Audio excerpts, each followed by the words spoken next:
দিদি ভালো আছেন আপনি? হ্যাঁ দাদা ভালো আছি। জোহার জোহার জোহার। আচ্ছা কেমন আছো তোমরা? বসো বসো। ভালো আছো সবাই? অনেক বড় হয়ে গেছে তোমরা অনেকেই। বর্ধমান থেকে আপনাদেরকে কম্পিউটার দিয়ে গেছে হ্যাঁ দাদা। বাচ্চাদেরকে শেখানোর জন্য। হ্যাঁ কম্পিউটার শেখানো হয় বাচ্চাদেরকে? হ্যাঁ দাদা। বাহ, হ্যাঁ জোহার দাদা। কেমন আছো তুমি?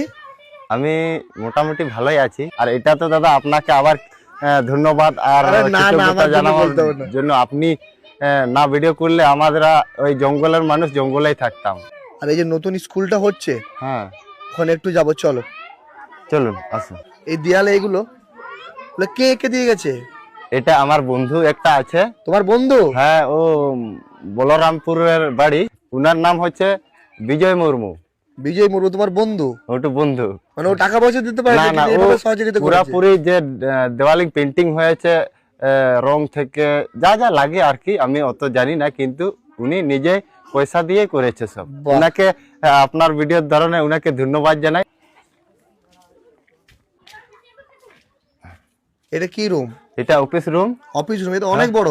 অনেক বড়। এটা 10 আছে, 20 আছে, আর এটা 10 আছে। মানে এদিকে 20x10? 20x10 বাহ। এটা। আর স্ল্যাব রাখা হয়েছে দুদিকে, তিন দিকে।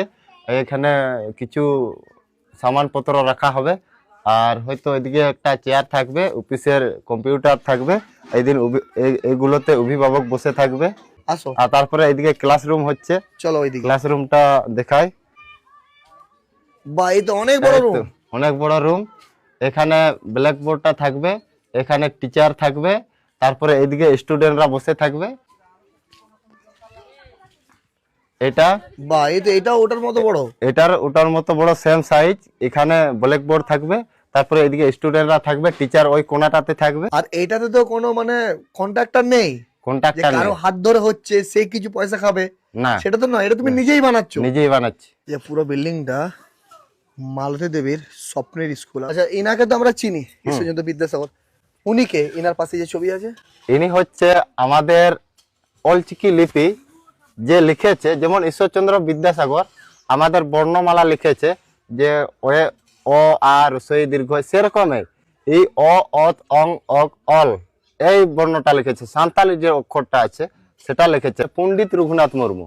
এই যে তিনটা সাবজেক্টে কেন পড়ানো হচ্ছে, তিনটা, যে বাংলা, ইংলিশ আর সাঁওতালি, এটারও অনেক একটা মানে আছে। সেই মানেটা হচ্ছে যে এই যে সাঁওতালি পড়ার যে লাইলাকচার কালচার থাকে সেটাও বাঁচাতে হবে, বাংলার যে সিস্টেমটা আছে ওটাও বাঁচাতে হবে, এবং ইংলিশ না পড়লে ওটাও চলবে না। বিভিন্ন বড় হয়ে সে বাচ্চারা অনেক অন্যান্য দেশে যাবে, তাদেরকে তো ইংলিশ বলতে হবে, সেই জন্য ইংলিশটাও পড়াতে হবে। মানে অফিসটাকেও সুন্দরভাবে সাজিয়েছে। মানে আমাদের রীতিনীতি তো এখানে এই মারাংগুরু ইয়াটা ধানটা যে হ্যাঁ, ইয়া করে, হ্যাঁ, হ্যাঁ। কিন্তু এখন থেকে যদি বাচ্চারা না শিখে তাহলে পরবর্তীতে তো জানতে পারবে না।